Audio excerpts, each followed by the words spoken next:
Hai semuanya, gimana kabar kalian? Semoga selalu dalam keadaan baik. Jadi welcome back teman-teman di segmen analisa pagi, dan seperti biasa di video kali ini kita akan bahas untuk news dan juga pergerakan dari market, khususnya market Bitcoin.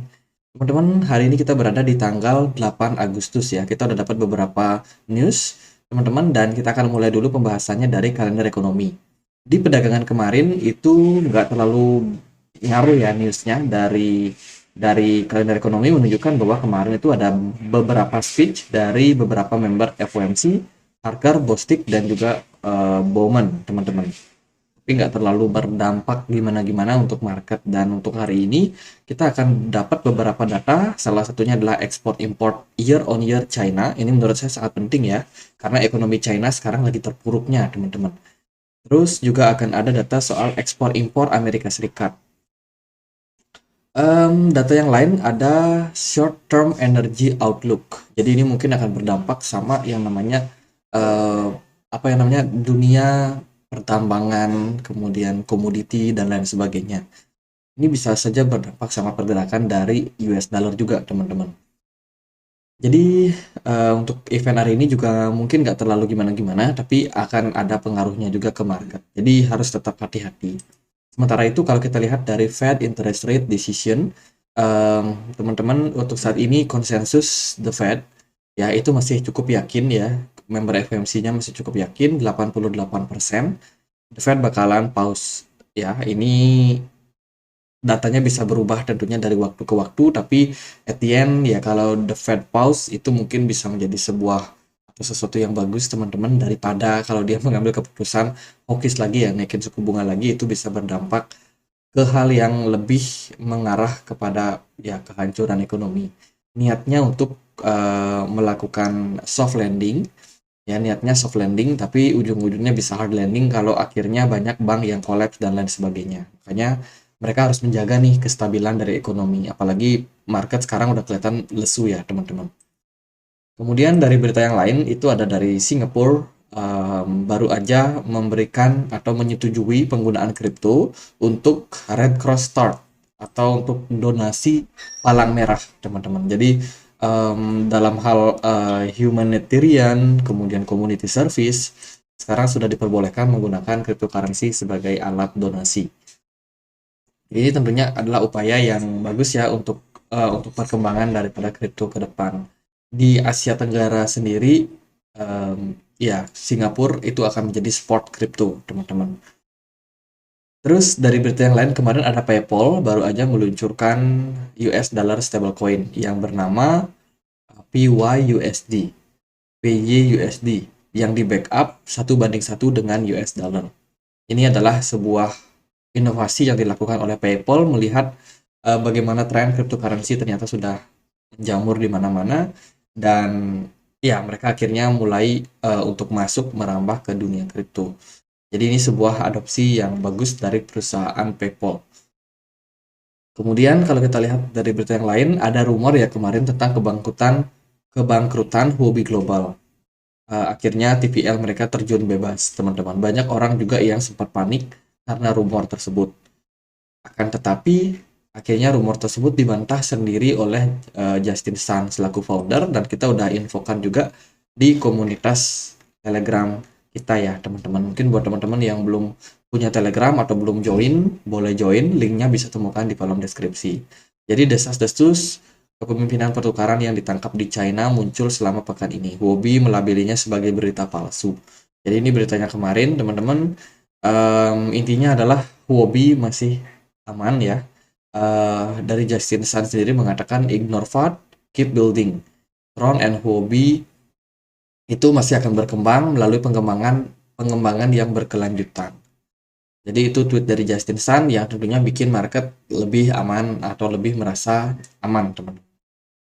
Tapi ya realitinya kita nggak tahu pasti ya, teman-teman. Soalnya Justin Sun ini agak-agak gitu sih orangnya.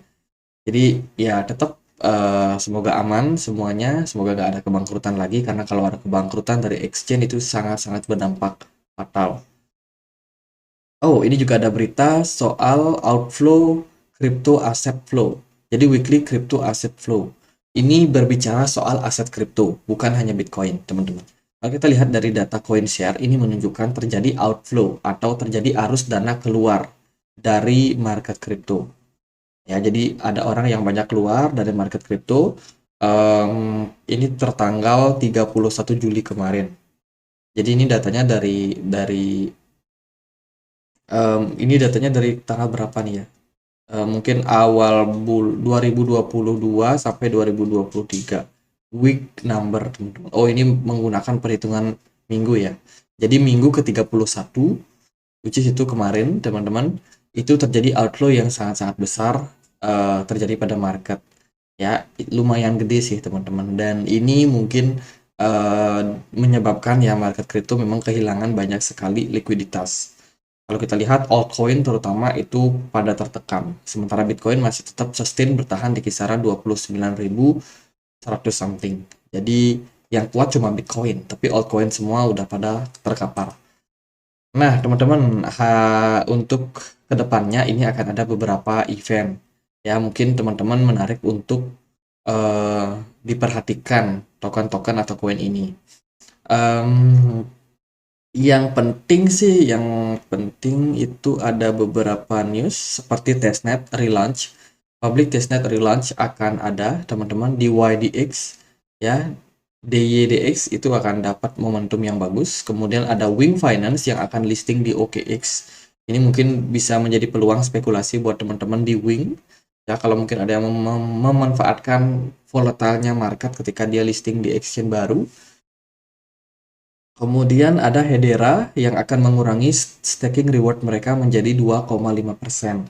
Ini tentunya bagus untuk long term investor karena yang namanya Hedera, kalau reward stakingnya dikurangi itu berarti makin lama, ya ibaratnya kayak halving ya, makin lama makin susah untuk di staking, sehingga peredaran koin, peredaran tokennya akan semakin berkurang atau bisa dibilang semakin langka lah, teman-teman, karena diakibatkan dengan pengurangan jumlah staking reward. Ini bagus buat long term, tapi buat yang short term mungkin ya nggak terlalu gimana-gimana.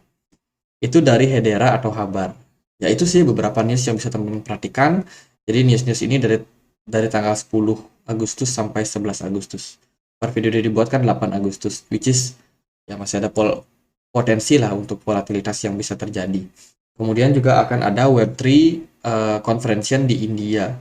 Ini dihadiri oleh 12 kripto, teman-teman, dengan kode kripto, kemudian SHM, Polygon Matic, Internet Computer atau ICP, DoGrab, terus Tezos atau XTZ, DYDX, Celo, kemudian Baiko atau Baiconomy, terus ada SNT, Push, ada juga Bit, Bit, kemudian ada Indi. Itu beberapa token yang akan terlibat dalam konferensi tersebut. Selain itu juga ada General Event Crypto. Ya, ini dari Ethereum. Tadi dari India, ini dari Ethereum sekarang. Teman-teman, akan dihadiri oleh Crypto, kemudian XRP, kemudian USDC, Polygon Matic, Avalanche, Cosmos atau Atom, Trust Wallet atau TWT, Audio, Metis, BED, STOS, kemudian ada GDDY, ada Demo, ada Seal, terus ada Poly. Ini dari Monopoly Layer 3 Poly. Ya, itu beberapa koin atau token yang bakalan terlibat. Di situ bisa saja meningkatkan valuasi jangka pendeknya. Mungkin teman-teman boleh untuk diperhatikan. Oke, itu sih dari beberapa news. Sekarang kita lihat dari pergerakan market seperti apa. By the way, pergerakan kripto so far stagnan, ya, bergerak dalam sebuah falling wedge. Ya, udah bahas ini beberapa kali, mungkin teman-teman juga udah bosen ya, sampai bosen lihat pergerakan Bitcoin kok nggak kemana-mana. Ya, saya sendiri juga bosen kalau harus mengatakan hal-hal yang sama berulang-ulang, teman-teman. Jadi kalau kita lihat dari pergerakan market overall, market masih terus uptrend ya, masih dalam posisi uptrend in the long run ya. Dia Bitcoin itu bergerak di dalam sebuah ascending channel, teman-teman. Sementara level krusialnya yang harus diperhatikan adalah di 28.000. Kalau Bitcoin turun dari level tersebut, itu adalah menjadi sebuah hal yang negatif buat market. Selama Bitcoin bisa mempertahankan area tersebut, saya rasa potensi untuk Bitcoin kembali recover harganya naik itu masih akan sangat terbuka. Jadi prepare yourself. Kemarin kita juga udah bahas bahwa DX dollar ada potensial untuk mengalami koreksi dulu. Ya, memang terlihat ini udah mulai level jenuh jual, teman-teman. volume smart money di indeks dolar ini sangat kecil. Jadi saya rasa kenaikan yang terjadi itu sifatnya hanyalah sementara. Nah, sekarang kalau kalau saya sih melihat US dollar bakalan terkoreksi, sehingga kita wajib nih melihat mana aset yang bakalan berpotensi untuk naik. Apakah itu Bitcoin kah, atau itu gold, atau itu S&P 500. Makanya di sini saya tegaskan bahwa nggak pasti Bitcoinnya naik. Tapi kalau indeks dolar turun, maka ada kemungkinan yang lebih besar, teman-teman. Nah, sekarang tergantung nih aliran dananya masuk ke mana, ke gold kah, atau ke S&P 500, atau justru masuknya ke Bitcoin. Kalau kita lihat S&P 500 ini masih dalam tren bullish, teman-teman. Kemarin dia sempat koreksi, sekarang dia udah ngetes area supportnya di kisaran 4465, jadi ada possibility buat S&P 500 menguat kembali.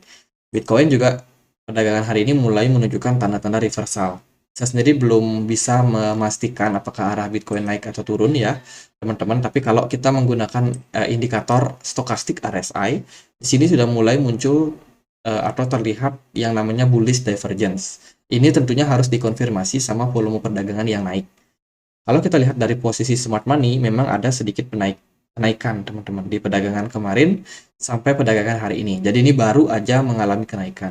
Tapi ini perlu kita lihat seperti apa ke depannya juga. Baru kita bisa yakin nih kalau Bitcoin bisa aja reversal dari level sekarang dan mungkin akan membuat kenaikan. Entah sampai level mana, teman-teman, karena dia secara tren juga masih bergerak di dalam sebuah falling wedge pattern.